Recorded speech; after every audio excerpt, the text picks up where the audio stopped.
Assalamualaikum warahmatullahi wabarakatuh. Perkenalkan, nama saya Eva Olivatunimah dengan NIM 112. Di sini saya akan membahas mengenai studi kelayakan keuangan. Baik, yang pertama saya akan membahas mengenai aspek keuangan. Aspek keuangan merupakan aspek yang digunakan untuk menilai keuangan perusahaan secara keseluruhan. Aspek ini sama pentingnya dengan aspek lainnya. Ada beberapa pengusaha menganggap bahwa aspek inilah yang paling terpenting karena tergambar jelas hal yang berkaitan dengan keuntungan perusahaan. Dari aspek tersebut dapat diberikan nilai apakah usaha tersebut layak untuk dijalankan atau tidak. Selanjutnya yaitu sumber-sumber dana. Untuk mendanai suatu perusahaan, maka biasanya diperlukan dana yang relatif cukup besar. Perolehan dana dapat dicari dari berbagai sumber dana yang ada seperti dari modal pinjaman atau modal sendiri.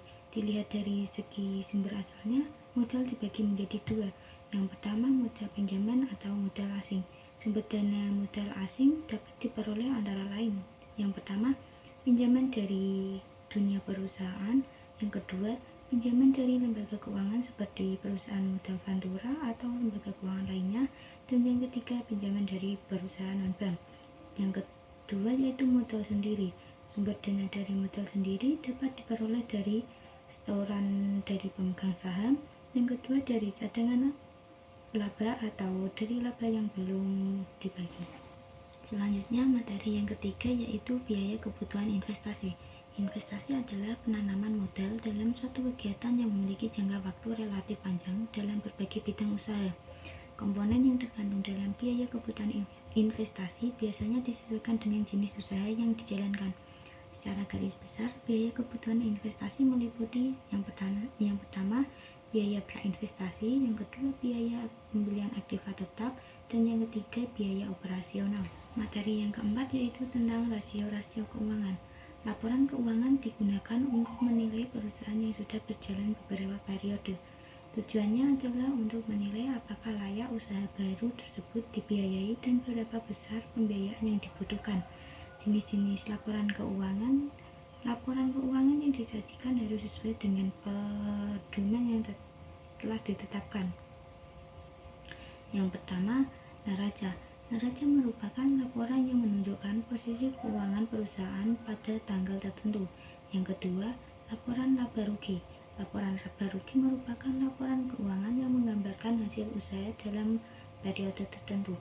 Yang ketiga, laporan arus kas. Laporan arus kas merupakan laporan yang menunjukkan semua aspek yang berkaitan dengan kegiatan perusahaan. Materi selanjutnya yaitu tentang pengukuran dengan rasio keuangan. Kriteria untuk menentukan apakah posisi keuangan suatu perusahaan sehat atau tidak dapat diklasifikasikan. Ada beberapa macam rasio keuangan. Yang pertama, rasio likuiditas. Yang kedua, rasio aktivitas. Yang ketiga, rasio leverage atau rasio solvabilitas, dan yang terakhir rasio profitabilitas. Materi yang terakhir yaitu aspek keuangan dalam Islam. Aspek keuangan dalam Islam merupakan suatu sistem keuangan yang mengikuti prinsip-prinsip syariah Islam. Prinsip ini mencakup larangan terhadap riba atau bunga, keadilan, keseimbangan, dan transparansi dalam setiap transaksi.